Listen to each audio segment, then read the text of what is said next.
selamat pagi, siang, atau sore. Eh, jadi kami dari kelompok 2 langsung saja akan menjelaskan tentang materi presentasi kami yaitu Network Layer B. Jadi bisa langsung di next saja buat presentasi.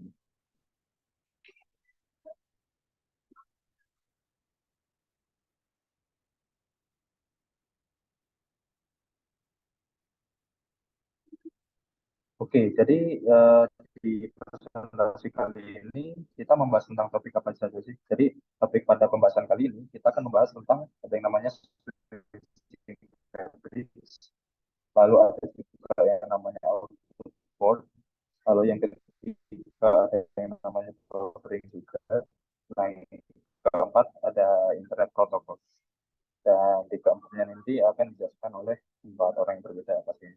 Oke, jadi langsung bisa di next aja buat masuk materi yang pertama.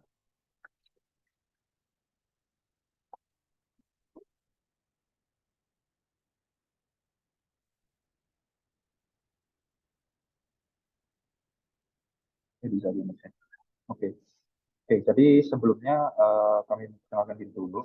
Ini adalah anggota kelompok kami, di mana ada Maisira Masira Balkis Abdul Ghafur atau yang biasa dipanggil Balkis. Ada juga saya, Redo Muri, atau biasa juga dipanggil Redo. Ada Tika Sapapani Adrisi, sebagai kita.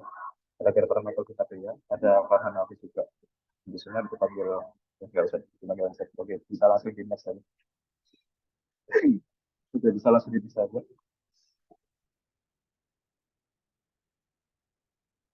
Oke, jadi untuk subtopik yang pertama adalah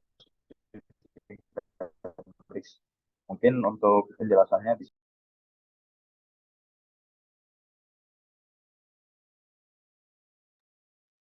Untuk topik pertama ada switching fabrics.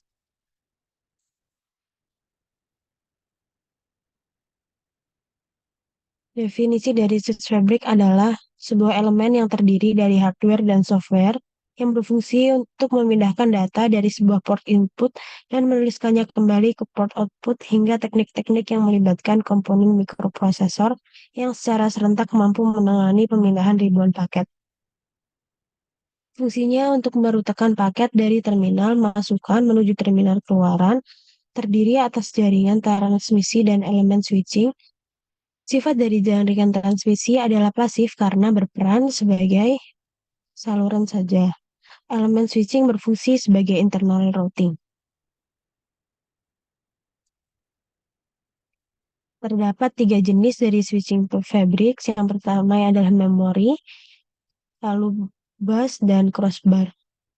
Memori adalah generasi pertama yang menerapkan router. Penerapan yang mudah dan sederhana membuat paket switching di antara input dan outputnya pada tiap port diselesaikan langsung dari proses yang CPU lakukan. Kekurangannya adalah kecepatan pengiriman dibatasi bandwidth memori.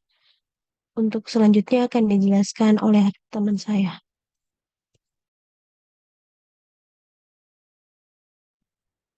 Baik, terima kasih. Di sini saya akan melanjutkan penjelasan dari Balkis mengenai jenis-jenis dari switching fabrik. Pertama adalah bus. Di sini datagram dari memori port input akan dikirimkan ke memori output melalui shared bus atau bus yang terbagi-bagi oleh beberapa user, lalu memiliki kekurangan karena bisa terjadi bus contention atau tabrakan dalam jalur tersebut. Lalu kecepatan switching dibatasi bandwidth bus. Contoh pada router Cisco 5600 dengan kecepatan 32 GB sebagai standar kecepatan yang digunakan perusahaan.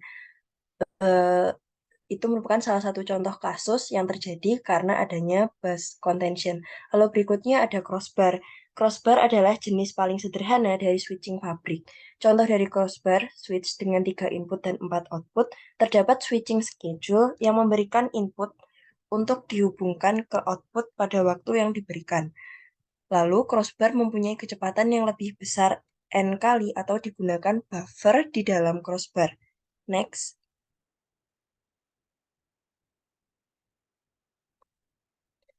Nah, lalu pada subtopik di switch fabric selanjutnya terdapat arsitektur, di mana switch fabric terdapat menjadi single stage, di mana paket beralih dalam satu step antara input dan output fabrik, atau multi-stage, di mana fabrik dibuat dengan mengalirkan beberapa modul.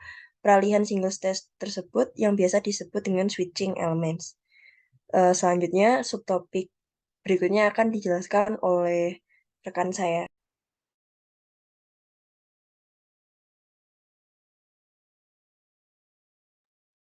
Ya, lalu ada output port. Next.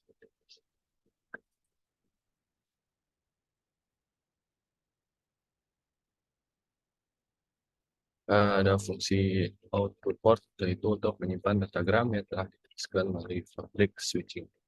Lalu kemudian mentransmisikan datagram pada link keluar. Port output ini melakukan tautan data terbalik dan fungsionalnya secara fisik sebagai port input pada tautan data berikutnya. Next.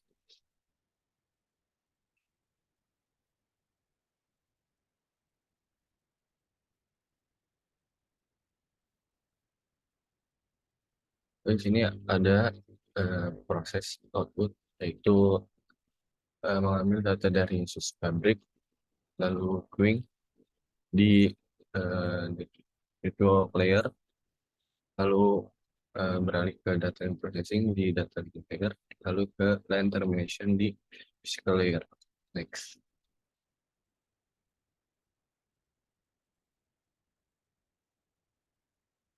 Terus di sini ada gambar output port queuing. Pada gambar pertama di sini ada 3 paket masuk yang masing-masing ditujukan pada keluaran port yang paling atas. Lalu pada waktu berikutnya terdapat 2 paket lagi masuk dan juga ditunjukkan output keluarannya, yang satu paling atas, yang satu paling next.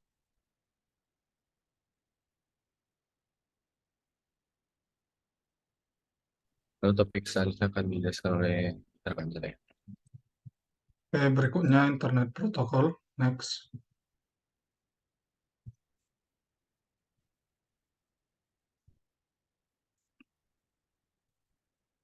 Pengertian Internet Protocol itu adalah sebuah standar atau aturan yang digunakan dalam jaringan untuk mengatur serta mengizinkan terjadinya hubungan antar komputer dan perpindahan data.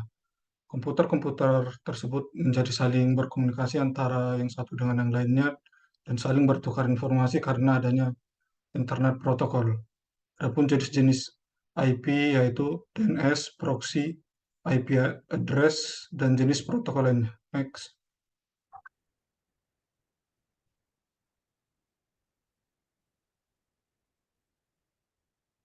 Secara umum, fungsi Internet Protokol yakni untuk menghubungkan antara pengirim dengan penerima dalam berkomunikasi serta bertukar informasi agar bisa berjalan dengan akurat dan lancar. Adapun fungsi lainnya dari Internet Protokol diantaranya yaitu next.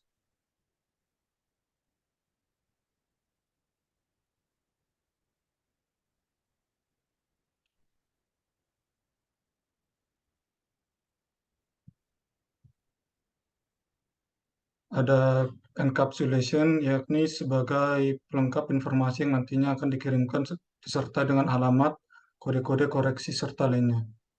Kemudian ada connection control, yaitu membentuk sebuah hubungan komunikasi dari transitor ke receiver guna mengirim data serta mengakhiri hubungan.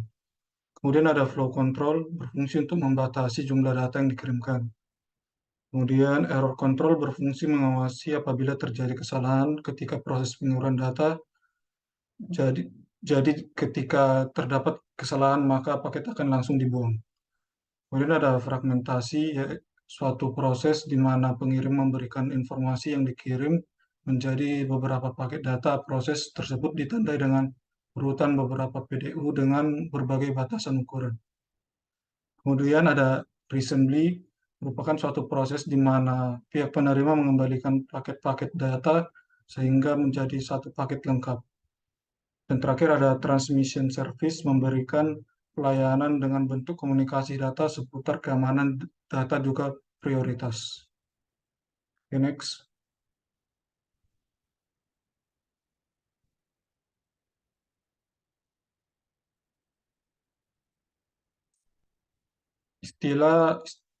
Istilah-istilah terkait dengan internet protokol.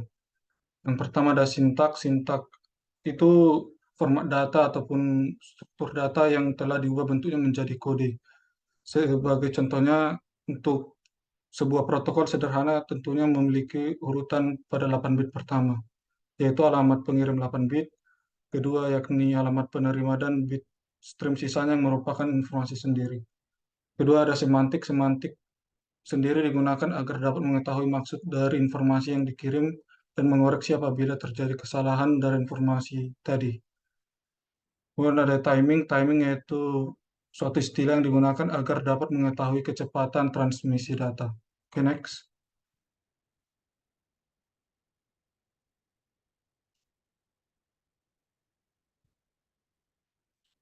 Oke, selanjutnya materinya akan disampaikan oleh teman saya. Baik, terima kasih atas kesempatannya. Mungkin selanjutnya adalah giliran saya untuk menjelaskan tentang submateri buffering. Jadi bisa langsung di next saja.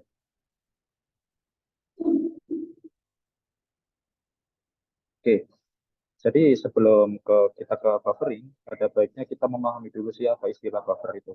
Jadi buffer itu apa? Buffer itu adalah suatu wilayah dalam memori yang menyimpan suatu data sementara saat data itu dikirim dari satu tempat ke tempat lain.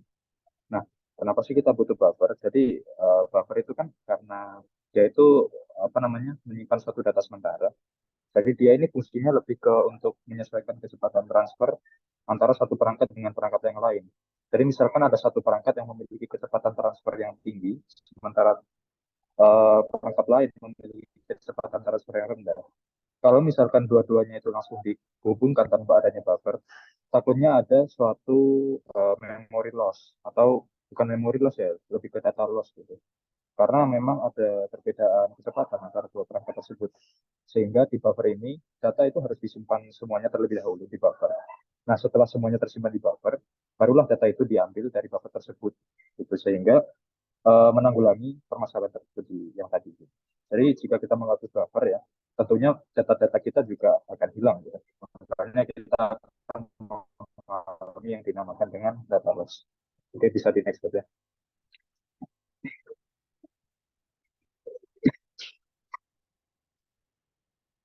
Oke. Jadi apa sih fitur? Bukan fitur ya. Apa sih kemampuan dari buffer? Jadi buffer ini memungkinkan kita untuk yang pertama adalah memungkinkan kita untuk mengirim data lebih cepat daripada mengirim data. Nah, gitu. Lalu yang kedua adalah jika data dikirimkan terlalu banyak, jadi buffer itu mengalami yang namanya buffer overflow atau yang dinamakan dengan kelebihan muatan. Nah, solusinya untuk menanggulangi permasalahan kelebihan muatan ini. Nah, untuk solusinya ada di slide selanjutnya. Jadi bisa di next.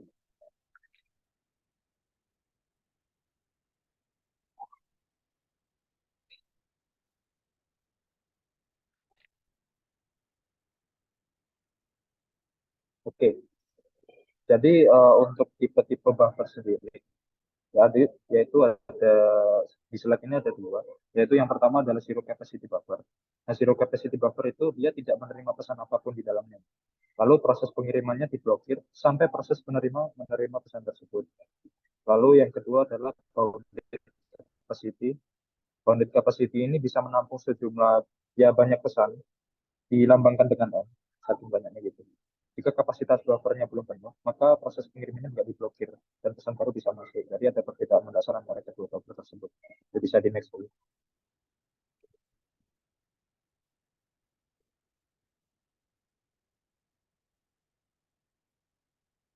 Oke, lalu ada juga unbounded capacity.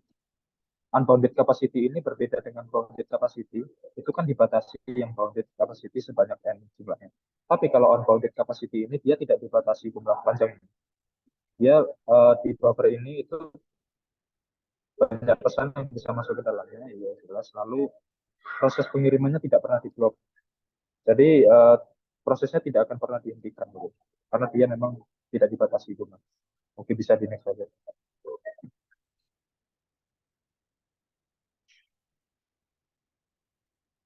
Oke, jadi sekian presentasi dari kelompok kami.